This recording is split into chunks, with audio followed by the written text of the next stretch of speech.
Just want to let you know that we'll be streaming live as well. Everything will be recorded and streamed live. And the website is njhouseofhope.org. So you can send that website to your family and friends right now, and they can log on and watch this program live. First of all, let me introduce myself. My name is Troy Holder.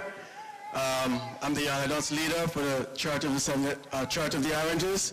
I also work as a shift supervisor at Community Education Centers, formerly now GEO Reentry Group, which is specialized in reentry services. I work with inmates and residents. At this time, I want to introduce you to the panel. We have two former inmates on their way right now. Fatherless sons. They will give their personal experience. They grew up without a father, and they will talk about how much that impacted their life. I will also share some of my experience as well as they come. We're waiting on Renard Barnes. He is a guy that I work with. He also was incarcerated, and we'll share his experiences as well as it relates to growing up without a father. First, from my left is Jesse. Jesse, just a wave so everyone can see you. Jesse, of course, will be sharing his experiences as well, sitting on the panel. Next to Jesse, we have Richard Campbell, Pastor Richard Campbell. Thank you for coming. We have Brother Nooks, and we have yours truly, also Elder Chris Williams. All right? So don't forget, I will reach out to members of the congregation, and I will introduce the rest of the panel as they come. All right? Any questions before we start? Anyone? njhouseofhope.org. njhouseofhope.org. Remember, no spaces in between. On the Roku channel. All right, NJ House of Hope on the Roku channel.org. All right, as we begin. Now, we all know that growing up without a father can have negative effects on sons or daughters. Today we'll be focusing primarily on the effects of a son growing up without his dad. My dad, my mother and my father separated when I was 10 or 11 years old. She left, he stayed, but of course it was a result of, family issue that was going on. My dad was, doing his own thing, whatever. At that time, I didn't felt the effects of it because my mom picked up the pieces. She started working 2 jobs, and then she stick to one, which is, my mom was a seamstress. So my mom, early in the morning, like 5, 6 a.m., I would hear the machine tingling in my ears. Late at night, before I go to bed, the machine tingling in my ears. My mom did what it takes to provide for us. I was 10 years old. I had a sister. She was 16 at the time. My younger brother was 8, and my other sister was 9 years old. So we were still young. And my mom took up the mantle and take care of. All right? So that's my little experience.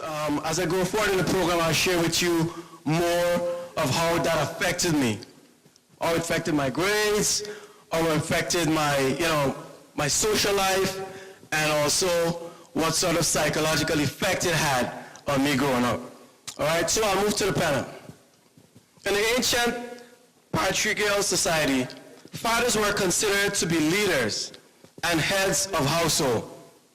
The house managers and mothers were considered to be nurturers, taking care of the kids, etc. How do you see the role of fathers in today's society? Do you think that the roles of fathers in today's society has changed as being protection, providing for their families, being house managers or house leaders? I'll go towards the panel. I'll ask Brother Chris Williams to respond to this question. First, let me give you my background very briefly, 30 seconds. Yes. I grew up in a 2-parent home, and I cannot speak firsthand about the experience of not having a father. but my father, who was very close to me, shared me his experience. And what he shared with me reinforced the importance of having a male role model. And I can speak to that.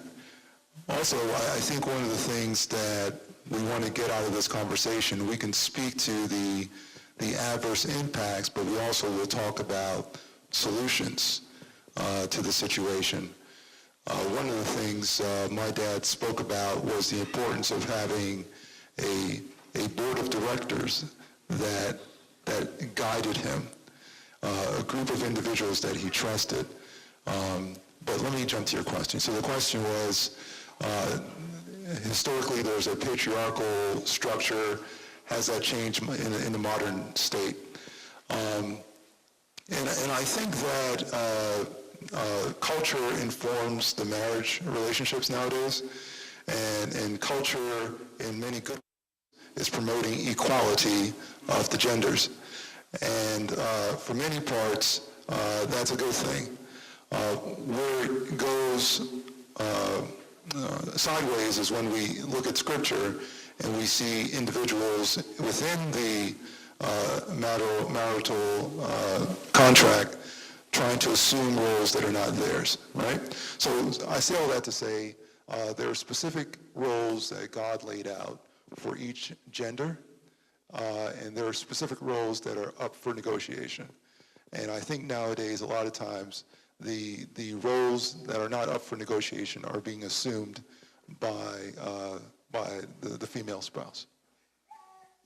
Interesting. The roles that are not up for negotiation. I like the way you put that over. I'll come back to that a little bit later for you to expand a little bit. Oh, Brother Noakes, how do you see the role of fathers in today's society? Has it changed much? Is it the same? Well, looking at the dynamics of society now, the roles are definitely changing. There are a lot of mitigating factors that have contributed to this.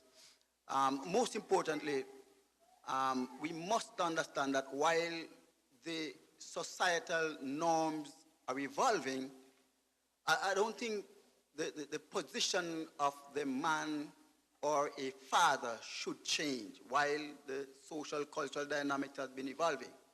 However, it is obvious that these are changing in our current time. As for me, there was never a point in my life when I didn't have my father. That also has strengthened my view that at all costs, I must be a father to my two boys. Therefore, there is a positive correlation between a father in a home, not just a father who has visitation rights, but a father in the home to guide the children along the way and to create that structure that signals stability in the child of the children. And so while the dynamics, as I said before, might be changing, I believe the roles ought to be reinforced. Interesting. Elder Campbell? Yeah, I would say, particularly in Western countries, as is this one, there is the reality of the shifting of the stable, centuries-old structure of where the man fits and his responsibility. Because you see, there are economic realities, even economic realities that Christians in Western nations face. For what we understand to be the basic requirements of a home, there are many men whose salaries wouldn't stretch there. And so the economics have a lot to play with it, and of course, expectations determine where you have to reach economically. However, here's what I say. Irrespective of the fact that with the two salary structure, and of course you hinted in terms of equality of genders, it has been the wave, of course, over the last several decades. Irrespective of that and the fact that the wife now, generally speaking, I would say, is meeting some of the age-old male responsibility, the male should still be able to appreciate and understand his God-mandated, God-ordained responsibility, which goes beyond culture and beyond time. But I guess that part we haven't gotten there yet, so I don't want to go beyond my pay grade. So I'll just hold here. Interesting, because back in the day, the women were responsible for what? Cleaning, cooking, washing, taking care of the kids. And early in the days, the guys, men were responsible for, the breadwinner. They work and earn and bring funds in. But we know as time progressed, those roles have changed because of different factors. Brother Jesse, how has roles changed today with fathers? I think it's supposed to be the father being the head of the household. I think one big factor is media. There are a lot of statistics thrown around. Firstly, when it comes to single parents, in the U.S., about 1 in 4 families happen to be ran by single parents. But there were a lot of statistics saying that in the African American community, that number was much greater. Actually, that's not really the case. When it comes to black families, they support their children just as hard as any other ethnicity. I think there's a big stigma that is being played, particularly towards the black family. And unfortunately, we have to counteract that. But the reality is, myself included, although my father was not there in the household, he was there for me. Even though he didn't get along with my mother, he was a phone call away. At any point in time I needed to see him, he was there. Growing up in Newark, being raised by my mother in a household full of women, my mother and father didn't get along, but he was there at the drop of a dime. And I think most black men are very much like that. Although they may not be in the household, you are still very much a father. Regardless if you're in a household or not, your role as a father does not change. But media plays a big part in creating this stigma with our black families. All right, that's interesting. Can I piggyback? Yeah, certainly. And then I'll just throw a question out to the congregation. Go ahead, Brother Ken. It's a good thing, even though his father was not in the home, his father was present in his life. The research does suggest that young men, children in general, whose father may be in the home, but yet not aware, in the home and yet absent, emotionally.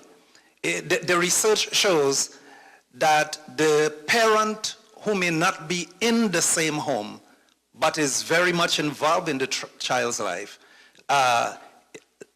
does more for that child from the point of view that there is greater self-esteem for the father, for the child whose father is geographically absent.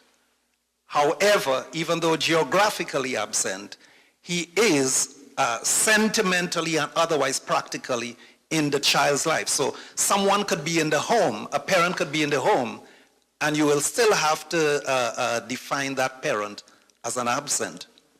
Interesting. Parent. I would like to throw this out to the congregation quickly. Guys, do you think that, based on what Brother Jesse said and Pastor Campbell, do you think that a father can actively and effectively carry out his function and roles, even if he's not in the home? If you say yes, please explain. If you say why, please explain. Please break it down, because I'm hearing you have a mic? Could you? Okay, let me. We have Brother Allen who's going to respond to this question, and then I'll put it back to the panel. Okay, all right. I'm going to bring this from the actual standpoint where this is what we actually lived. Now, growing up, my father was not an Adventist, my mother was. And when we moved to America, my mother was here and my father decided, if you want to live quick and die quick, America's the perfect place, and he went back to England. So, with that being said, he wasn't present, but it was every single month. My mother wrote her bills already, and his check was there. Didn't need child support or anything ever. Now, this is a non-Adventist father. Anytime that we decided that we were going to go out of where we were supposed to be, trust and believe, it took one call and the sound of his voice, and every jackman was straight back in line. So even though he wasn't there physically, the foundation was set way in advance. When I came over here, I was 12 years old.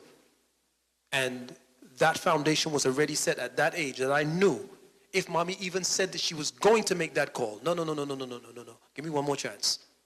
But the foundation was already set. He had already said it, and there was no time in which I ever recall him having to say, I am your father. That was unnecessary. It's not necessary. So the physical beings of him being there was absent, but he already did what he had to do in order to provide. So the reason why he didn't want to actually stay in America, because the job that he already had in England was already providing more than enough. So physically, it wouldn't have made sense for him to stay here and start from scratch the foundation he already had. And even into his death, we all still managed to partake of it, what he had already provided. Good point. Anyone else want to share? Do you think a father can effectively... Oh.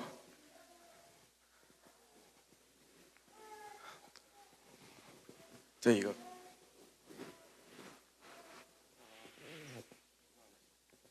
I apologize for not standing. I'm still not feeling my best.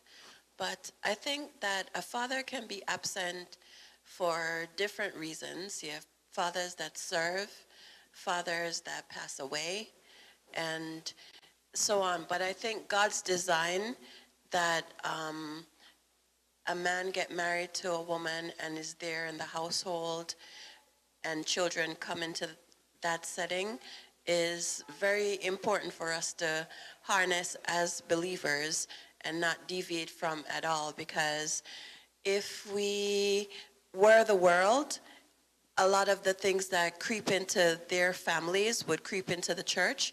And even after living a life of sin, people come into the church without a dad, just a mom. No one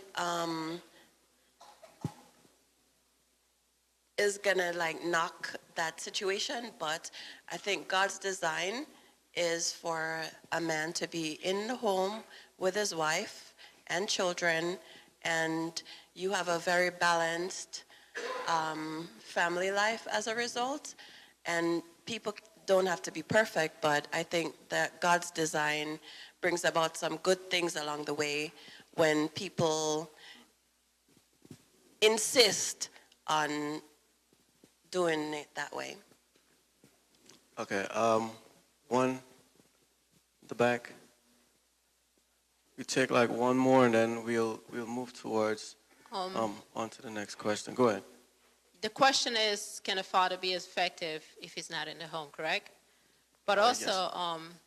A father can be in the home, and I'm sure the panel did also bring out this part, where the father can be in the home and not effective at all, for the fact that his presence there can create more of a fear for his children because of the way he interacts with them.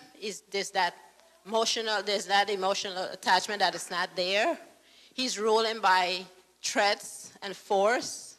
And you're there, yes, but you're not being the father that you need to be. You're not giving that emotional support. You're not teaching your children how to interact with a female such as his wife. And so you're teaching your children the wrong things, and they're growing up with that mentality of fear, that even when they're out of the home, and you make a mention of, I'll call you dad, they're already scared and they're afraid to go home, and they make comments that, well, maybe my parents made us just so that we can be, do all the work for them, and they're not there for us. These are things that children, would say. So even in the home, they're there, but they're not effective at all. They're not raising, giving the foundation that the children need to carry on in life and become productive citizens of our community. Interesting. Anyone else want to share? That's a great point.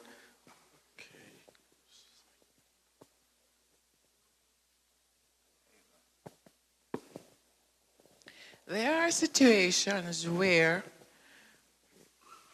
I'm not talking about the father who leaves the home for good. There are fathers who go away to work to make a better life for the child.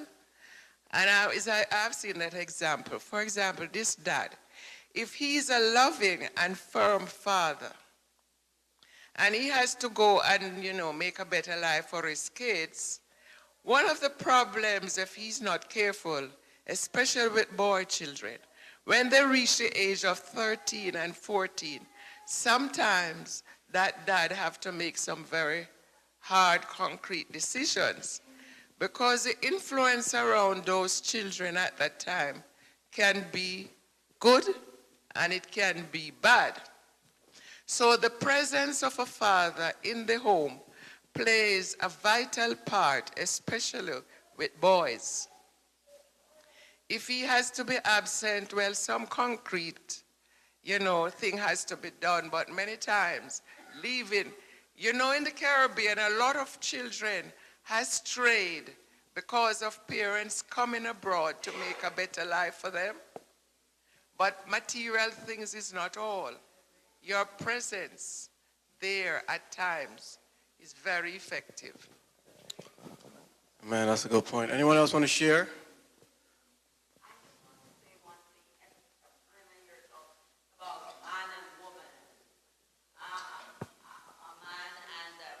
Dad and a mom talk about woman being the nurturer. I just want to know what that means, because when we complain, oh, men are rough and tough, and it's like that's the nature. Men need to be nurturers too, and we are talking about the reality of things where we come to America, for example, or wherever we are, and the two parties have to work. I look in this church and I see some men and I see some nurturers.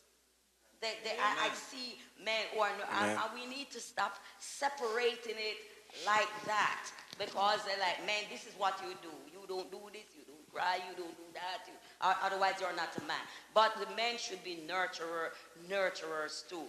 And God's way is always the ideal way. But for example, the best way you can teach your child is to model. And if you're not there, I don't know how you're going to model. It is very, very hard. I know you have to do the next best thing, but you're there to model.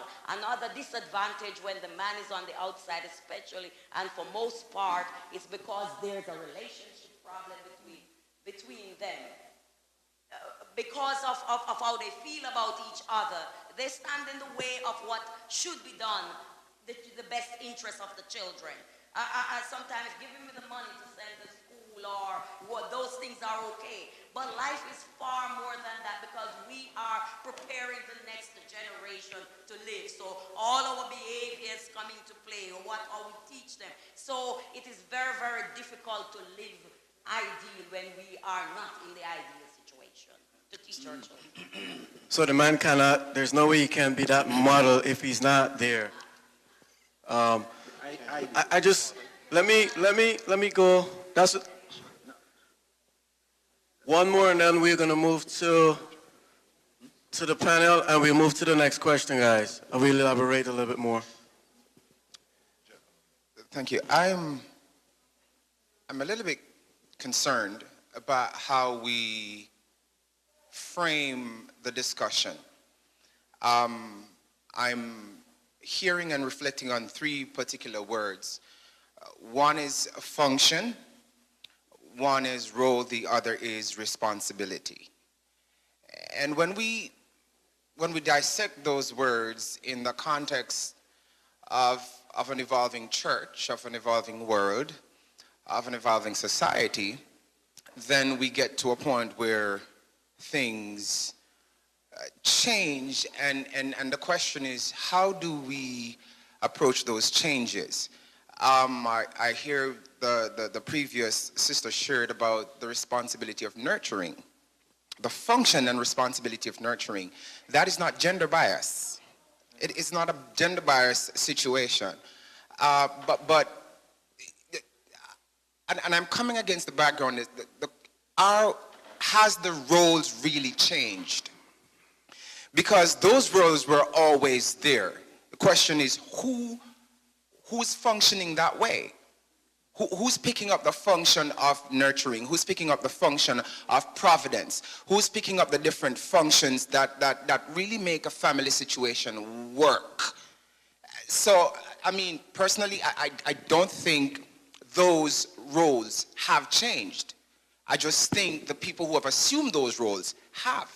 Oh, interesting. Yes, Brother Jesse? I do want to add to that. I think you're absolutely right. I think with the state of our economy, there's a lot of changes. I think there's a lot of single-parent men who are taking care of their children, and perhaps the wife or the mother is no longer there. One thing. Another thing it's important to look at now more than ever, particularly within our colleges and graduate schools, the highest individuals who are graduating from college and grad schools are black women. And particularly in our society, particularly with two-parent households, particularly of African American descent, more and more often, the woman makes more money than the man. And more often, men are staying home with the kids, and the wife is working. And because of our society, it's hard to have two parents working, and sometimes it's cheaper for one to be home to take care of the children because of childcare. So more and more men are being nurturers. I mean, I know that personally, because my wife, she talks to me all the time how I need to be more of a nurturer to our sons. And it's hard, but you're right, it's not gender specific. But particularly I would say with women, it would be nice for us to say that a woman cannot raise a man. And we say that, that's true. But the reality is, women have to play both roles. And it is a problem. Even in our church right now, you see our church and other churches, on average, there are more women in our church than men bringing the kids with them. And daddy oftentimes is staying home. So it's a complex problem, and I don't know if we can solve it, but it has to be looked at because it is an epidemic. So, Brother Nooks? Yes, I just want to make a most potent point, I believe. In putting this program together, I did a lot of research. And I watched a lot of YouTube videos, and two persons comes to mind. There was a woman by the name of Leanya Van Zandt. And she run a program called Fix My Life, something like that.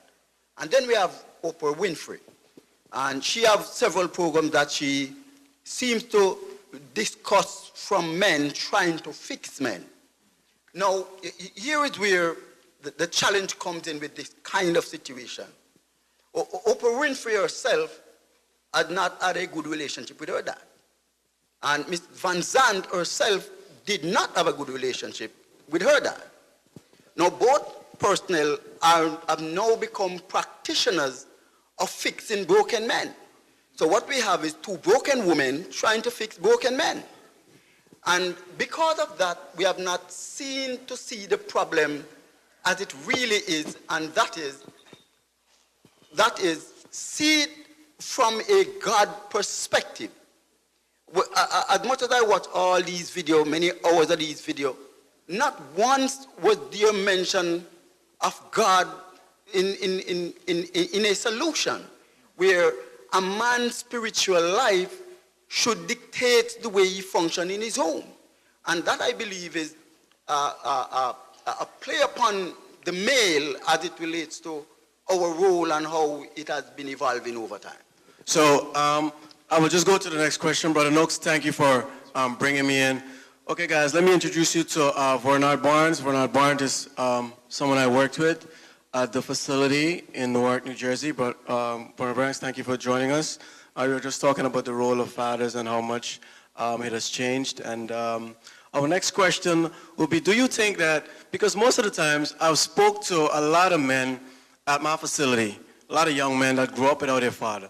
And they're saying that, you know what, my father still played an active role in my life because, you know, he would come, he would bring funds, support me financially. And they said they're good as long as they got money, you know, they're good. So I'm like, really? That's all? So I want to throw the question out there. Do you think that father still has that spiritual responsibility to act as the leader in the home? Do fathers still are responsible to lead their family spiritually in the home instead of just bringing funds? Because that's what I'm hearing from a lot of these guys. Chris Williams. Yeah, I think that's an easy question, right? The answer is obvious. I'm going to be transparent, right? I have two children. My son is 10. My daughter is 7. And we talk. I talk to them, right? My 7-year-old, one night, she said to me, all we ever talk about is homework, right? All you ever talk to me about is homework.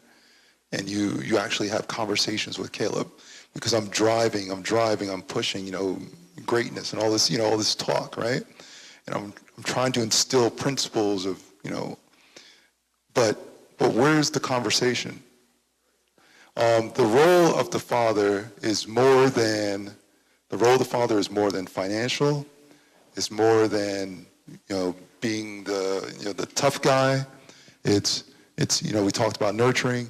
It's all encompassing, right? And it is a responsibility that we should all take with a challenge. And we take it in prayer, and we take it with knowing that we have to be led by the Spirit. And so the answer is yes, we have a great responsibility. It's bigger than just money.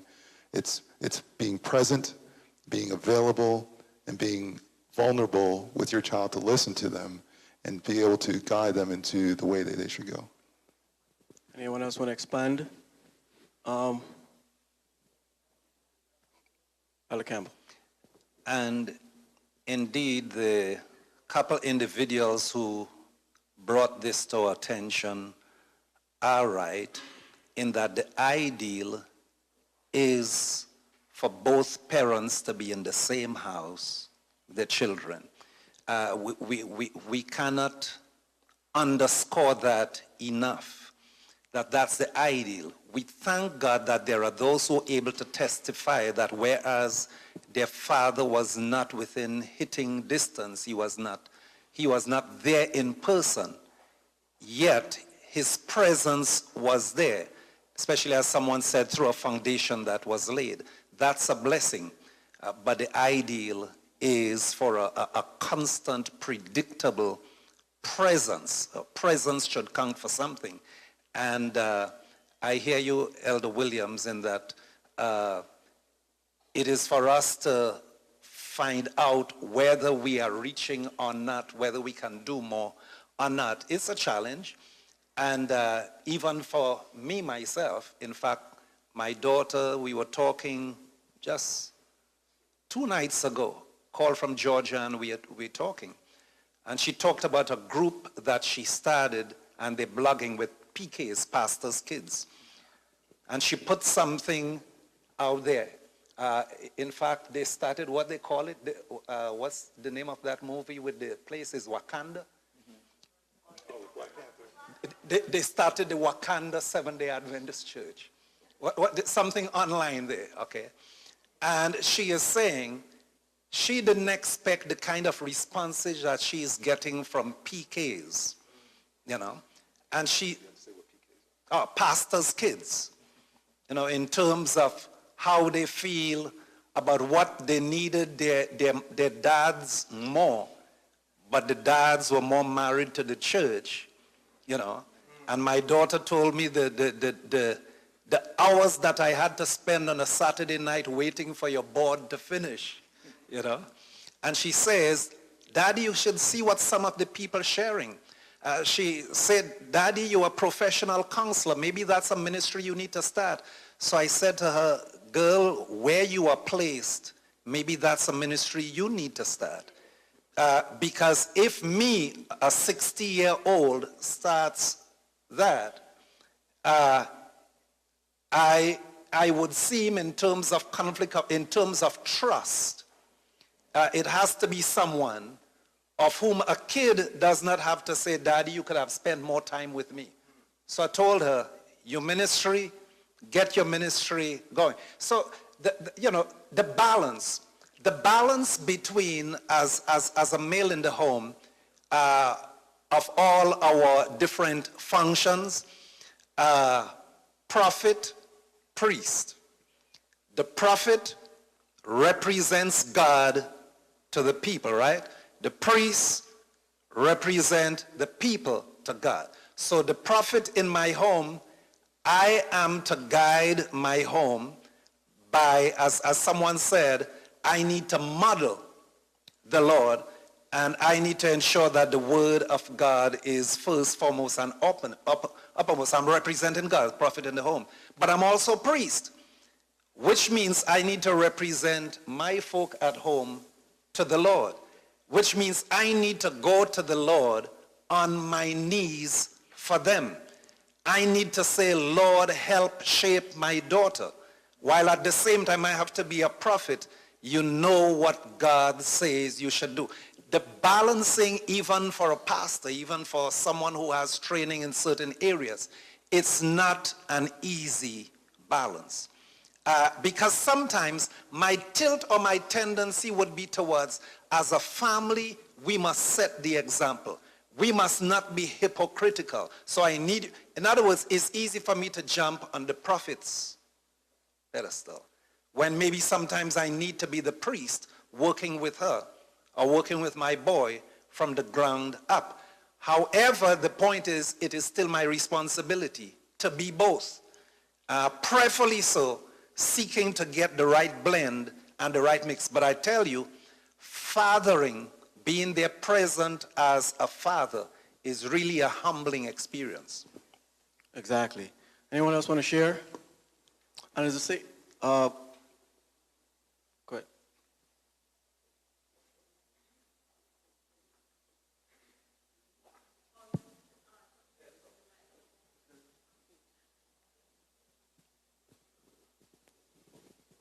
I want to throw out a question.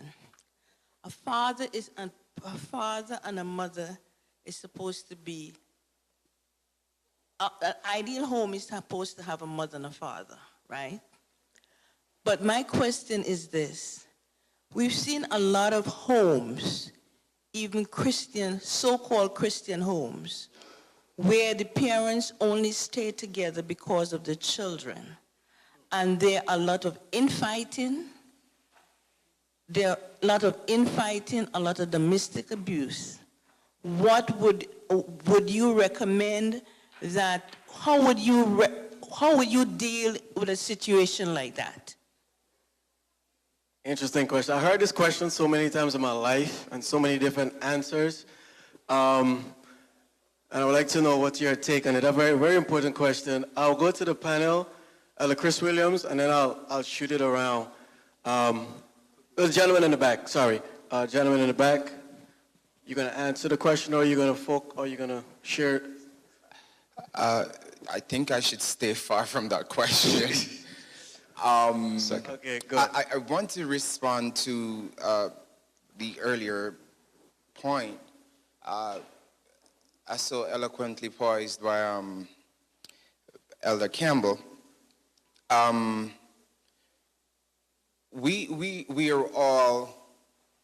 we're all in a growing dynamic. Truth is, there's a spiritual responsibility towards leadership in the home. But there's also, there are also other responsibilities that we have to take care of. And I'm kind of concerned that from my professional vantage point, dealing with people in the church, that we want to tie everything to a spiritual responsibility. Now, I know that's a very controversial statement, and I'm not trying to tear the whole discussion apart. But I just want us to consider the fact that as men, or as men, we're firstly human beings. Because that seemed to be something that's really missing all of us. We're human beings, and we are in a growing dynamic, which means none of us have ever gotten a manual to say this is how you grow. What we try to do is to learn from the Bible and other people how we do that and how to do that well. But even in the Bible, you realize that there are some crazy dynamics. For example, you will learn quickly that Abraham was one of the first persons to kick his son out, because he made some silly decisions. So he couldn't truly be a father peacefully with two wives. That was just not going to happen. All right? That's his decision. But we also learn that this is the same dude, Abraham, who took his brother's son and invested in him everything that he became. So it's a growing dynamic that cannot be done outside of our humanity, and it ought to be balanced by spirituality. Not everything we do in the role of fathers should be capsulated by the concept of being spiritual. Yes, and I hope you understand where I'm going with this, because I know we can tear it apart with all sorts of technicalities, right? But throwing your arms around a son, you don't have to go read the Bible for that. Saying I love you is not something that you have to go read a book about. You understand? Saying you did a good job, or saying, hey, this you need to check, or respect your mother, or be obedient, or that kind of stuff. Some of the dynamics aren't always spiritual. And now I'm saying this because we all have a unique story. Here's my story. I grew up without father and mother. And I trust me, if it weren't for the grace of God, I would not be a part of this conversation. So when we think about the dynamics, and the truth is some rumhead, some of you who are from the Caribbean who knows this, some rumhead, some drunkards, were some of the people who stopped by some of them and said, boy, you're Brooks boy, you can't do this. You see what I'm saying? While there are other people in the church who did more, well, there are other men who did more to hurt me in my growth than others. Not negating the fact that there weren't great men in the church who invested, but in this balance of who we are as we grow, spirituality is one dimension, just a singular dimension of the whole growing experience. Good point. Go ahead, bud. Sorry. Just real quickly on that point, you were saying, sister, about domestic violence, whether verbal or physical. I can tell you, growing up, I've witnessed it with my own two eyes on many occasions. And I can tell you, I think that's one of the reasons why I got involved in counseling and social work to this day. And I would say this, I think there's times, even if you're husband and wife, you have to separate yourself from each other. I mean, the nature of domestic violence is not one of love. It's one of power and control. And actually, it's not even a relationship or a loving relationship. And it's such a dynamic where the person who's abusing and even the person being abused don't even see it, particularly when it comes to the abuser. He or she doesn't even believe that they're doing anything wrong. So you have to separate yourself. You have to separate yourself for your life, firstly, and get help. But there are times, I don't care how long you've been married, you gotta go. So almost certainly, you need to get out and you need to get help. So. What I'd piggyback on this and say, every situation may not be the same. And, you know, personally, both as a pastor and as a licensed professional counselor, it does not fall glibly from my mouth just automatically to tell someone leave or to tell someone, that's for me personally. I would talk to the person in terms of what they're going through. Of course, I believe in two people coming together. Oftentimes, the abuser does not want to be in the same room for something like this. But it is something I believe that you try to get. And at the end of the day, personally, I try not to make a decision for the person who is being abused. I lay out to them the importance of them being protected physically. I lay out for them in terms of resources that are available, calls that they are able to make, who they can call, support groups that there may be in the area for folks who are battered. So I give folks resources to work with. I give folks tools to work with. At the end of the day, if they leave, when they leave, it must not be a case of saying, well, the counselor told me to leave or the pastor told me to leave. But, you know, based on the body of information, and of course, those who are Christian, that they prayed about it, then they thought that was the thing to do, because it has to be their experience and their growth experience. So it's not for me to preach that to someone that they should. So here about where we have to be cautious, because you see, I also know about too many situations where church members and Bible workers said, I think about a case years ago somewhere, I don't know about you, girl, but if it were me, I wouldn't take this, you know? And tell you the truth, fast forward 30 years on today, I don't know about a tighter couple than those two. And I've said before, in different scenarios, where whenever I reference this couple, it's like my voice breaks, because I know that Sabbath evening. I mean, when I look back at it, I was a young preacher. To take her in my car from church, to drive her to her home and say, you ain't going anywhere, you're going back home. But the family always remembers that. In my naivety, that's what I did. But I say, thank God, Holy Ghost, you were in charge. So that we still have to be cautious about the ease, the facility with which we tell folk, walk or leave, or I know what I would do in my situation. When you tell them you know what you would do in your situation, you're actually telling them, follow me. You know, so we still have to ensure, give people resources to work with, and not just decreeing to them that they should walk. All right, thank you so much. I just want to shift the angle of the discussion a little bit.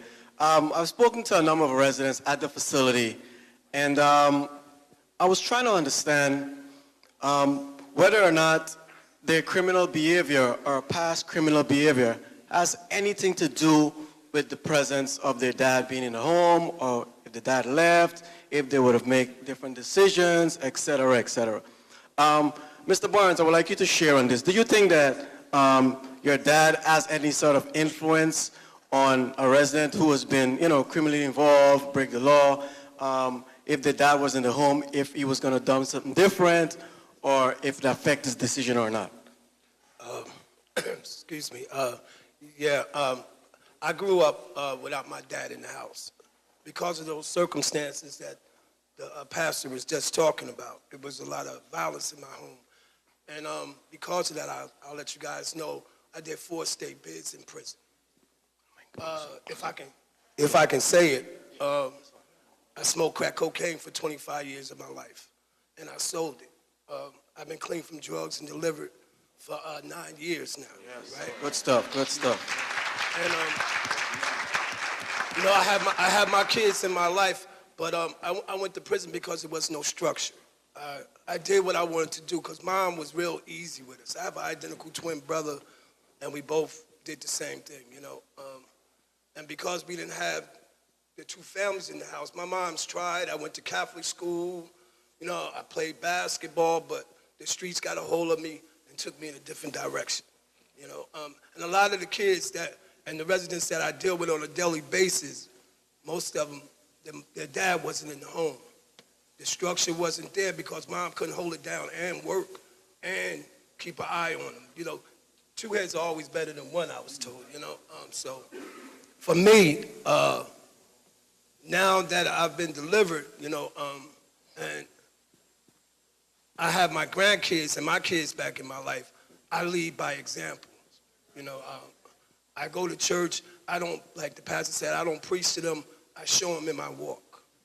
I show them that I've changed. I don't say much because I said a lot and I never came through with it. So now I've learned through the people that I be around and my bishop that, just lead by example. Let your actions speak for you. And a lot of times, like one of my kids, he's sitting in prison right now. He'll be home April 17th. He's there 17 years. But I'm holding the torch for him by doing the right thing. So I think it takes 2. That's just my personal opinion. Because the father has that stronger hold. Because when my dad was there, I did straighten up. I did the right thing. But at the end of the day, when they separated, everything just broke out crazy for us, The structure wasn't there. The bills wasn't getting paid on time. Lights was getting turned off, So everything went downhill and I flowed with it. My mom's tried, So I think it takes 2 if I answered that right for you. Interesting. Yes. I just want to say, this gentleman's experience throws out the door or open wide the door for a particular notion that currently exists in society. And that is the woman, a woman can grow a son. That was mentioned earlier. But I can say most of the challenge based on research that has faced children on a whole, both young girls and young boys, are directly attributed to the absence of a father in the home. And if that is the case, then as a society, as a church, governmentally, we must now create a situation where it is important to reinforce the father's presence in the home. Let me give one classic example. The society or the courts would order that a father ensure that the father pays his child support. The court will take every necessary action to ensure that that is done. Yet, the court would not take the same necessary reinforcement or enforcement action to ensure that the child, the father, maintain his visit with his child.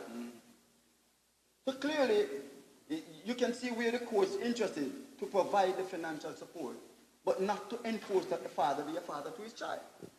And I believe that's where we're having this great convulsion and the dynamic that is playing out and causing more problem than anything else.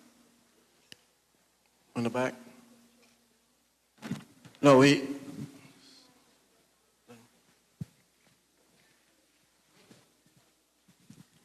Thank you. We're talking about absent fathers from the home. What about the muscular, strong father who's at home, but that all he does is just being at home, but he has no earthly use or earthly good in the home? He is just, they spoke about that? I'm sorry, I guess I missed the memo on that part. So I won't ask the question then. Go ahead. Okay, so what is the difference between a man in the home who doesn't act as a father and a fatherless home?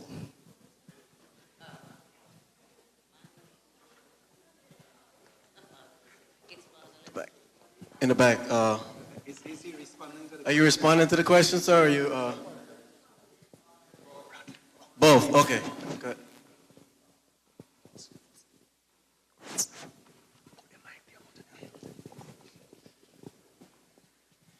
The influence of any man in a home should be positive.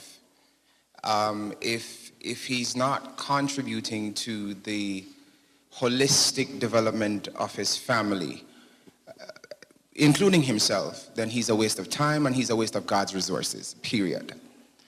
I am concerned, though, my second point, that we have established in this conversation so far several other circumstances where women may have been challenged to do this on their own.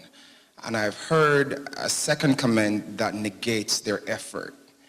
I would like to let those women know, those of you who've been abused, those of you who've had people walk out on you, those of you who've lost husbands or partners through death and stuff, and you've done an amazing job at rearing your boys, we salute you. I want you to know that you are honorable, your efforts are recognized, and that the kingdom is bettered by it. I'm making that point because women can do a phenomenal job of raising boys, because I am such a product. My grandmother did this when she was 62 years old. And I've made some decisions, made some mistakes, but I found my way back because of what she did. So although some fathers are missing, although some fathers are deadbeat, women, those of you who have done it and are continuing to do it, we appreciate, we laud, and we support you. Amen. Yes. One more next. Yes. Sister Lauren, just a second. We have one in the back. Just wanted to respond to the father who's in the home or not in the home, per se. Some lady just to share something that was discussed on a bus. I was just a passenger on a bus this week. And it looks like it was a grandmother. She was voicing her opinion about men, and she kept going on and on about the broken home scenario, and that her granddaughter had a deadbeat father, but even though he didn't take care of her and support anything and is not really there, he still calls and tell her, like, I love you. You're my princess. And all of these things. And she said, even though he's useless, and she thinks most men are useless, because she's been so burned and her kids are burned and, having single, mother households and just living that whole scenario wherever she lives. And she said, it's a useless waste of life. But at least she loves him. And if he calls and keep in touch with her here and there, or however come around once in a while, even if he's not buying anything, he doesn't do anything. She said all he does, he comes, he lounge around, he eats off of us, he lives off of us, he doesn't pay any bills, he do nothing. He's a useless waste of life. And she kept going on and on about it. But she thinks the world of him, and I will never change her mind, because I don't want her regretting and hating me as she grows up thinking I was the one who broke her up from her. I'm not going to let her experience or have an understanding right now. She will grow up and learn on her own. She will see on her own as she gets older that he's useless, he's no good, he's never been there, and yada yada. But I will just let them have this relationship right now, because I don't want to come between them. Because she still do need a daddy, even though he's useless, even if he calls her once in a while. So that's one thing that I just wanted to share. Yes, there may be out of the house, they may be, deadbeats not paying or whatever, but some women think as long as they even call the child and is there in some way, it's better not having him at all than to have him in some way. Interesting. Sister Lorraine? Yes. I just wanted to say that when we speak, we cannot be so General. absolute in whatever, in what we say. And we have to remember that these situations, we have already established what is the ideal, and we cannot argue about what is the ideal, the man and the woman, that is not the ideal. But then they are the next best that we go to. And we cannot be so absolute in our situation that we are looking at the ideal so much that we cannot see anything. We have established what is the ideal. And then those also, we have to learn to take counsel too. Because my brother, I hear you say, sometimes that brother is a counselor. Let me not say you. There is a counselor. And he is not a good husband at all. But when he comes to the counseling session, he tells you all the good things and all the right things that you should do. If you listen to him, it will repair your relationship with your spouse. That doesn't say he is even he is practicing what he says at home, or he might preach or whatever. So when I talk or whoever, if whatever they are saying to you, even though they have a difficult relationship, that does not say whatever they are saying is good. Because too often, like sometimes someone don't have a child, and because you have a child, if you stand and speak, the way I say, you have children, Interesting. you married, you cannot be, that is trying to shut people up, and that's bordering on, not be nice. We need to listen and look at the facts and follow accordingly. Don't just shut off or don't be so absolute, because we have established the ideal already. Yeah. Go ahead. After you, I'll just move right into the other aspect of it because I want to focus on the psychological aspect as well. This might veer a little, but what about those children who grew up in homes that are a mom and a dad or so, but they're not their biological parents? Can you talk about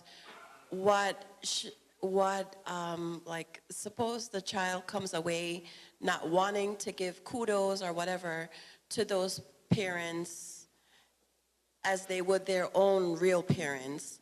What are your thoughts on that? For children who grew up in homes that are not their biological parents, that they always want all the love of the real parents. Go ahead. Okay, so the first thing I would say is people like Oprah and other ladies who step into the picture face the reality because folk sense that there is a need. And what it also says is that not enough of us as men are stepping forward, and that is why the ladies have to step forward. It was important that the brother said down there that the work of the ladies must be affirmed and validated, right? Single parents working miracles with $1 or $2, that is a whole lot, and we must make much of that. Now, my brother, where you have a situation where the man is at home as if he is useless, of course, everybody won't be the same. There is not the same basis for how a man shuts down or not. Some of us sometimes don't realize that a man could go through stages of depression, and that depression could cripple him, or post-traumatic stress disorder for one reason or another. Unfortunately, as men, we don't talk the deep things that are within us. So you don't know what is shutting down that man. So my dear sister or brother, whoever, someone like that, don't just assume you are a man and you should get up and get. There may be a whole lot that is not being shared. The painful thing for us as men, we often need counseling as much as, or sometimes more than our sisters. But we just don't want another man, so to speak, to be in our business. And so we shut down and we go to our graves, lonely men, not capturing the help that was all around us. So when we hear anybody, do you need prayer? Yes, pray for so-and-so. But then many of us have a way of waiting for, any unspoken prayers? Unspoken prayers, but we don't want to share within, because we're supposed to be men, and men are about handling business, right? Even though we're not, so there's a whole lot that could shut a man down. And so each case is actually an individual case, but let's not make a sweeping statement, that really may not fall in everybody's garden in the same way. What I also want to say, this on my heart, sisters, let's say your husband is like what the brother describes, or maybe not in the home. Never let, especially your son, never let your son hear you putting down his father. There is something about a father, no matter what he has done, where he has been. Listen, when a young man gives up on his father, that father has done a whole lot. But there is this thing called father reverence or father worship. Young men will love their mothers, but young men worship their fathers. There is a difference. Now, so that be cautious what you say to put his father down further. You must be the one person that should tell him, whatever your father does, respect him. Someone else will handle the question that my sister asked here. Because I'm talking too much. No, you're not. Anyone want to attempt to answer the question? What about, you're talking about step parents? Sure. Let me jump in. So, Sister Keisha, there's a saying that goes, every brother is not your brother, right? And I think that applies as well to parents. There are individuals, not necessarily because of blood, that they are better parents than your actual biological parents. And I think if the question is, let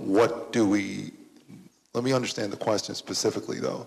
Is the question, is a biological parent better than an adopted parent, or is an adopted parent just as good as a biological parent?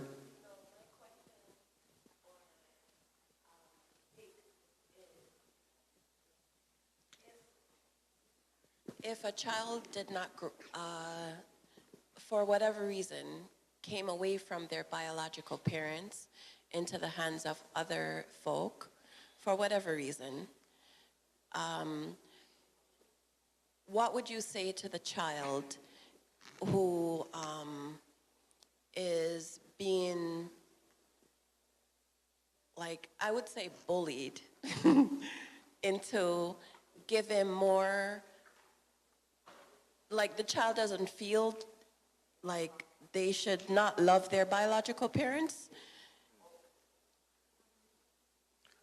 but they're made to feel that they should give more love, more respect, more everything to the folks that are not their biological parents for whatever reason they were placed in their hands. So let me just close out the thought. So the thought that my response would be, the continuation of what I was saying before, we are called to love everyone, right? And it's easy to reciprocate love to someone who's showing love to you. That's the easier path. So I would advise and I would suggest that any child who is in a home where they may be adopted, in whatever sense, that they're being raised by another family that's not their biological family, for them to appreciate and understand that that person or that couple is evidencing love by the fact that they're actually taking care of them. I don't think we should encourage children for the same reason that Elder Campbell was mentioning before about talking bad about a father. I don't think we should encourage children to think badly about a parent who may have given them up. But at the same time, we need to have the child recognize that there is a beauty in adoption, and there's a beauty in recognizing that someone actually wanted them more than anything else. If I might add, one of the dynamics that is playing out in the church is that we have more females in the church than males. Society now is pushing what they call gender equality. But if one take a look back at, say, for example, research has declared, and I have recently saw one, read a long exposition by the Washington Post, where it states clearly that the presence of a father has a wholesome impact on a daughter on who she chooses to be a husband. On the other side, it also impacts positively, a positive father impacts a son positively in how he relates to society, in how he relates to a wife. We now need to understand that it is important to reinforce the importance of a father to a child, rather than relegate the father to probably just a one-armed bandit. A father is of utmost importance to a child. All right, let me just ask. I just want to direct this question to Mr. Barnes, because I think he needs to leave in a minute. Let's remain focused on fatherless sons. A lot of times I spoke to a few residents, and one of them in particular would say to me that, they blame themselves when their father left. They think that they were a part of the responsibility. They should have done this better, they should have shown more respect, etc. Mr. Barnes, and anyone else who want to pitch in, do you at any point in your life blame yourself when your father left at any point? Cast the blame on yourself? You think you were solely responsible or play part of the responsibility for him leaving in any way? Well, to be honest, at one time in my life I did, until, I felt like I was part of the problem because, I'm a 60s baby. Like, I'm 57 years old, and back then, it was hard for my family, and it was 3 of us, and it was hard for my father to take care of all of us. And with the job that he had no schooling or anything like that. So it made me feel like I was in the way, until I became an adult myself and started going through some trials and tribulations. I found out that it wasn't his fault. It's 2 sides to every story. Like, he wasn't totally to blame. They had to meet in the middle somewhere, and they didn't, so they decided to part ways. And because I'm spiritual today, like the elder was talking earlier, I understand the fact that sometimes we have to go out separate ways, I'm married now. I've been married 6 years, and I married a woman who already had kids. So her grandkids are mine, and they call me Papa, because of the fact that I treat them like they're my own. I let them know that they're welcome, and I love them, and I nurture them, even though their grandfather be around them too, But I understand the fact how I felt when I didn't have all of that nurturing. So it makes me love them even more and do more, and it's not just finances. God blessed me to be in their lives, so I need to be a blessing to them, and that's what I do. Yeah, good stuff. Brother Jesse, you want to share? Why do you think that kids sometimes blame themselves when their father would leave?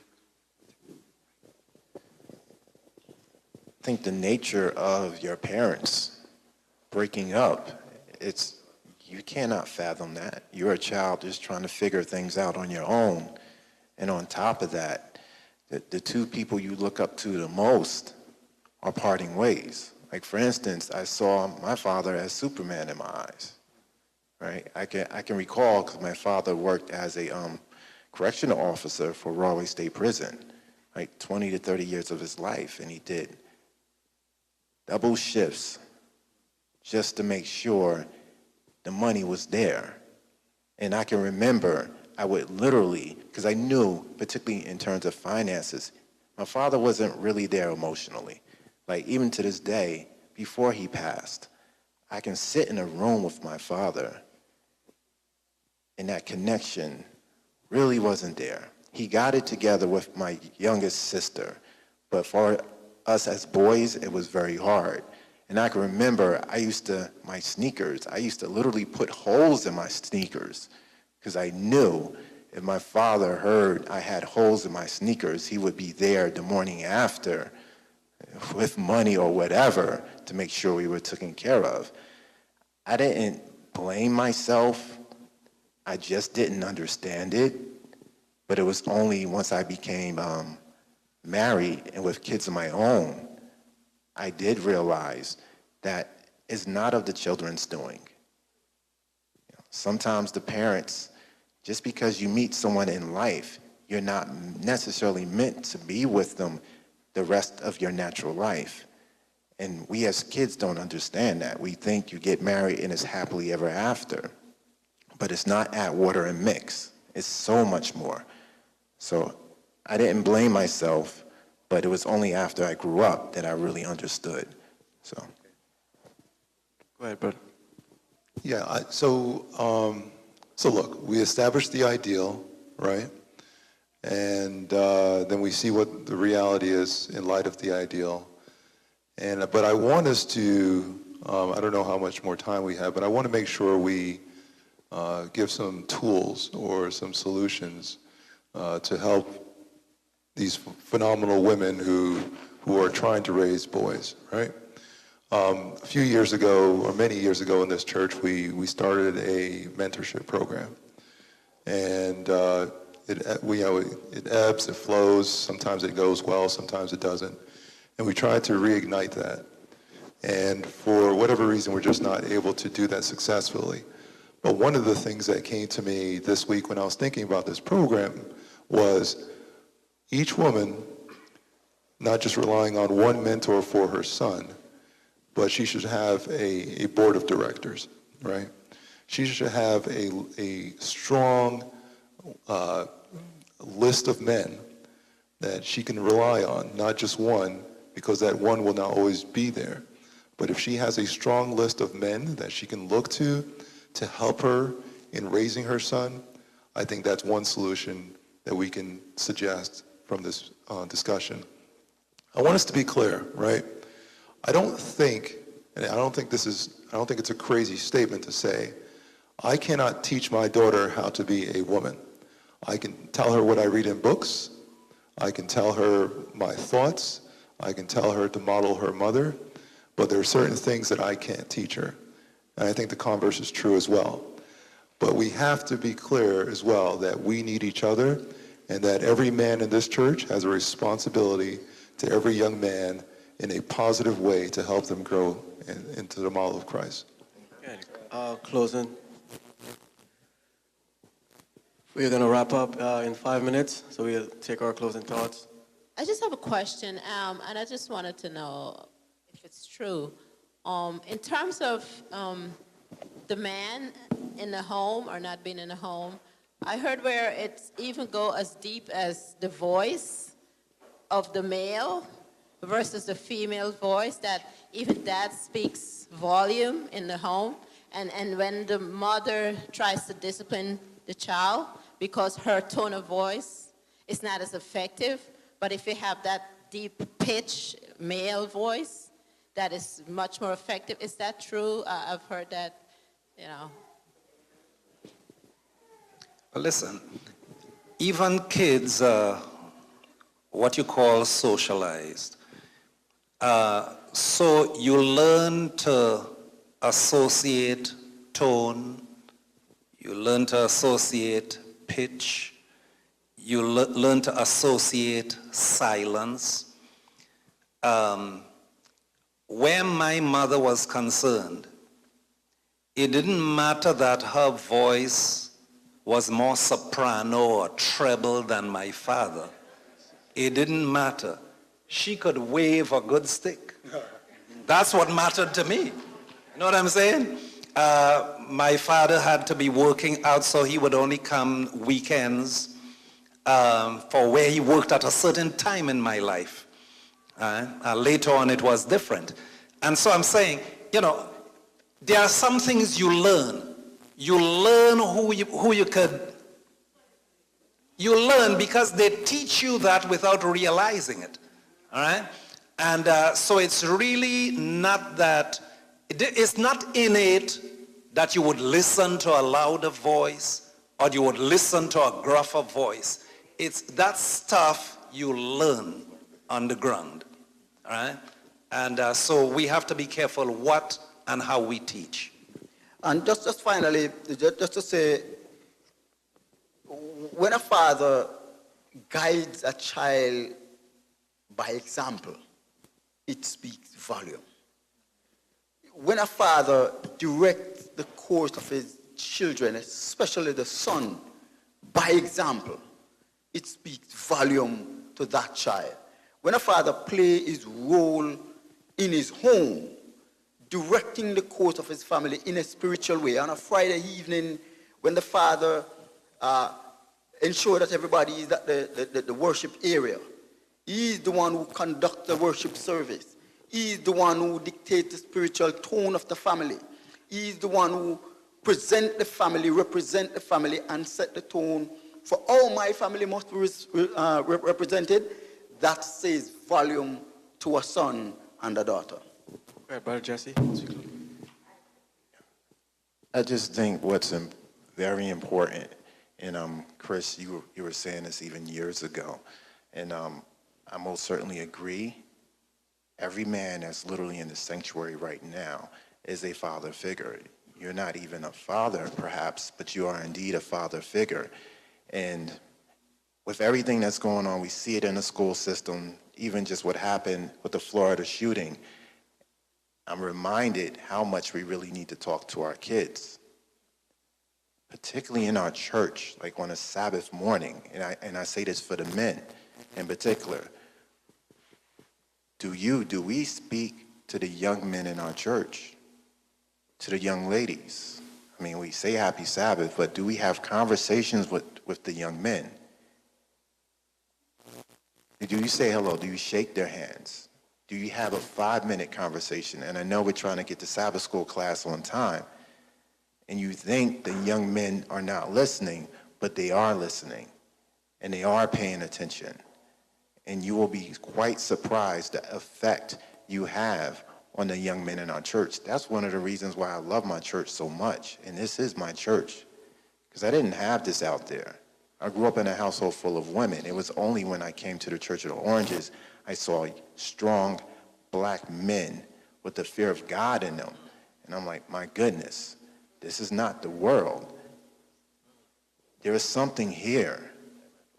This is not just, we're not just doing church business. God is with us. And we as men, we have to take the helm. The women have been doing it long enough. And me personally, being part of the men's ministry is not an option. You don't have to be on the forefront or ministry leader, but you got to be part of it. Our children and our women are counting on us.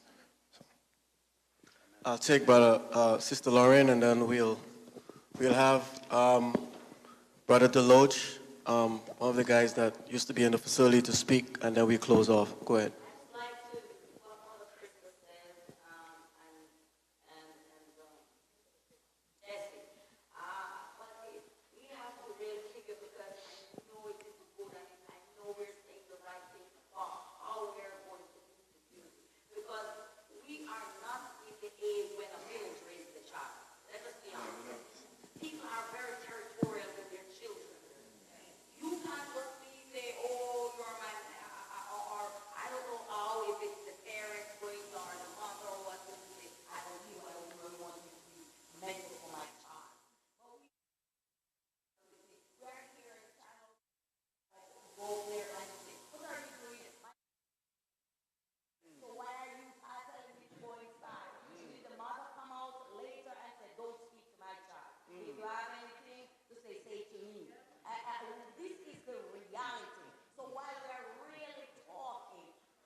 question. All right, Brother Deloach, I'll ask Brother Deloach to speak briefly about his experience in growing up with or without his dad, and then we'll close off. Go ahead. Sister Lorraine, we are going to, I'm sure Brother Chris Williams, along with the other leaders of the church, we're going to come up with ways in which we can practically put this in effect, and we'll get back to you. We're going to close off with some more thoughts on that as well. Sister Lauren, all right, I'm not dodging your question. I know there's a need for that to be done in the church, and this is the first step. It's the first step, guys. So you can count on us. Go ahead. Well, actually, hold it. Just a quick response, and there really is no quick response. We do have to get back to the point to where it does take a village to raise a child. Yeah. And we've lost that.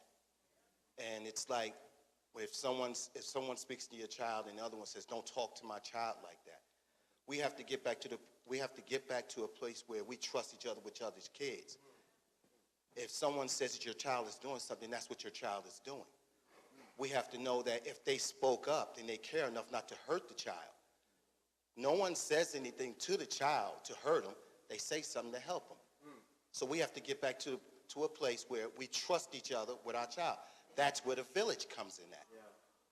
So, I mean, I definitely have to move on. I had car problems. I apologize for taking this long to get here. But I made it. Yeah.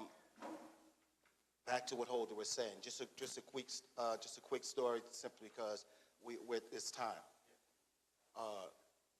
I was sentenced to 43 years.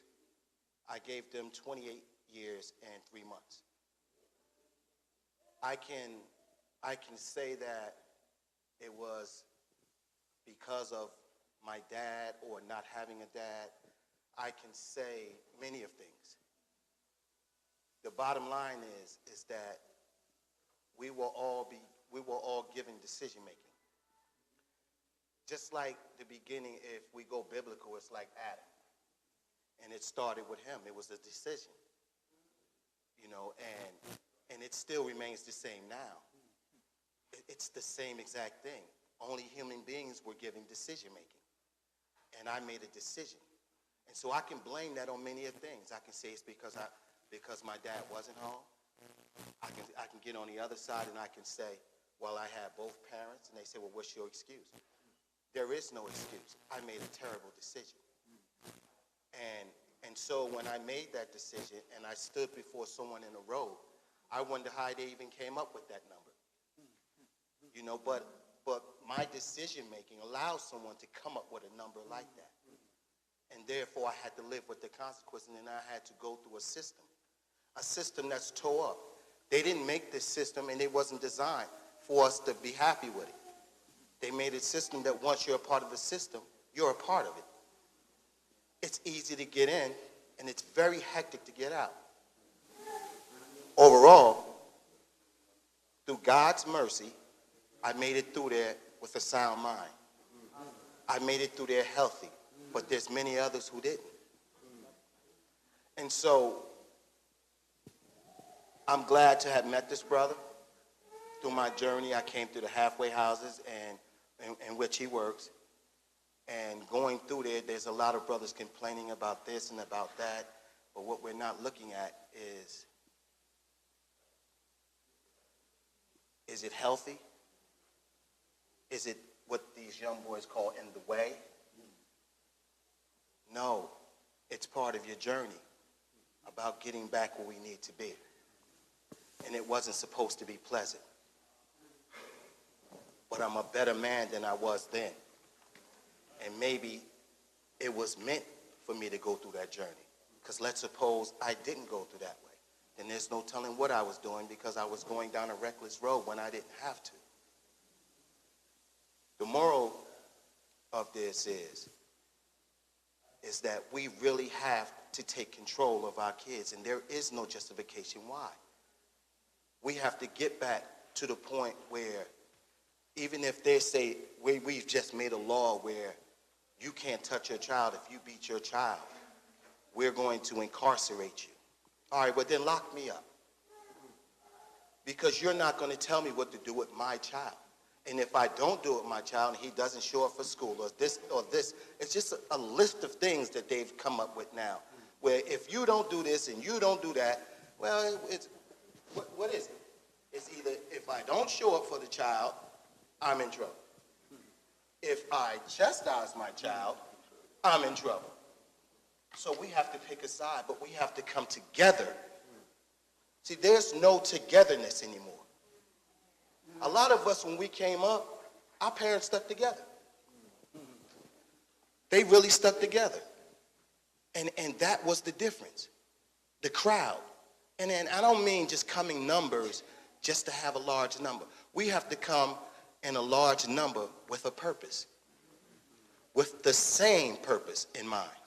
And if we do that, then I guarantee you we'll make a difference. And we can take back control of our children because they're our children. And if you're going to slay me behind my children, then do so. But I guarantee you my child will be watching and my child will know that I stood up for him as opposed to laying down for him. Good stuff. Thank you so much, Brother Doris. Put your hands together for Brother Loche this time. Thank you so much for coming in to share your time with us. Brother Jesse, and then we're going to wrap up with Brother Kellon because time is against us, guys. Sister Lorraine, you were saying the how, because we talk and talk and talk, and it seems like we have panel discussions and it's the same old stuff. I think one thing is consistency is important. We as men, we can get together when it comes to sports, when it comes to a game. And I'm not going to say any game specifically because I'm not trying to hurt nobody's feelings. I mean, men, we're all guilty of it and we all do it. But when we're consistent as a men's ministry, the young boys pay attention. It's a job for a young boy when you first come to them for them to say, who are you? Who are you to tell me such and such? That's their role because they're young. They're going to test boundaries, but it's our job to hold firm. And we have to be consistent. We do need, as men, to get together. Case in point with our men's ministry. I love our men's ministry. We have many faithful men who are part of the men's ministry, but we have to show up and show out and come in force as men. We have more than enough men in our church to do some real change in the lives of the young men. But we got to get it together. I don't know how, but we just need to do it. Our children are depending on us. And I wish we can answer the how right here and now, but we can't. But trust and believe when it's time, when it's done, God is going to be looking to us as men, and he's going to be asking, what have you done with my children? So we're accountable. I don't know how, but grace be to God, we can figure it out. And I hope we can do it soon. Amen. Thank you so much. I'll ask Brother Kellon to give us a closing thought, and then we'll take our evening's offense, pray, and we'll close. All right. Thank you so much to all our panelists. Thank you for your time. And this was a great discussion that we had this evening. Just had a thought. Acts 17, I'm just going to start from verse 24. It says, "The God who made the world and everything in it is the Lord of heaven and earth and does not live in the temples built by human hands. And he is not served by human hands as if he needed anything. Rather, he himself gives everyone life and breath and everything else. From one man, he made all the nations, and that they should inhabit the whole earth. And he marked out their appointed times in history and the boundaries of their lands. God did this so that they would seek him and perhaps reach out for him and find him, though he is not far from any one of us. For in him we live and move and have our being. As some of your own poets have said, we are his offspring." So what does that have to do with the fatherhood and being dads? Well, we know that there's a lot of joy in being a dad and being a daddy. to somebody. But to fully appreciate and to experience that joy, we must approach it and adopt the right perspective. You know, there's a lot of work that goes into it, and we must be willing to do that work. And one of the things that we have to understand is that DNA or not, whatever it says, if the DNA matches, if you share the same DNA with your children, your children does not actually belong to you, right? They belong to God. God made them. He has a plan for them. And his plans are always better than our plans. We are stewards of our children. Okay? And as stewards, God entrusted them to us in order for us to take care of them. And what he wants from us, what he wants from them, is most important. It's not what we want for them, what we want them to be. It's what God wants from them. So this being true, we need to keep the lines of communications open with God. And that's why I read that text. Because everything belongs to God. And, you know, if we take it from that perspective, you know, as fathers, then we can look at our children and see, God gave me a responsibility to bring up this child, to do his mission, and to fulfill his will for that child. So if we don't know him, we're not going to be able to fulfill that mission. So we need to really refocus our thoughts, spend time with him, get to know him like we should. Let him clean out our hearts. Let him speak to us so that our children can grow up to be better children and godly children, and so that we as fathers, as men, will be the men that God has called us to be. Amen. At this time, we'll invite you all to stand, everyone. Once again, put your hands together for the panelists, gentlemen. Thank you so much for your time, effort, and I trust that we can have another part or another session, part 2, sometime before the year is out, where we can discuss some more issues. Definitely. Thank you so much for coming in. Guys, put your hands together. We were streaming live, so you can have the opportunity to see the program as well. We will take up our evening's offering as we go, so you can have your funds out this time. I just say we'll have a word of prayer. We'll ask Elder Campbell to pray for us as we close. I'm going to indulge you on this just before we pray. I'll be standing outside. I'm looking for some participants for research that I'm doing. Black men in a relationship, whether in a married relationship or not married, but black men in a relationship with no children. Black men in a relationship, no children. You may know someone who fits the bill. And so I'm going to, be giving out these cards. Has my information. It also have the gift card that they would get if they are willing to do a face-to-face interview. All right, so I have these cards. I'll be standing outside.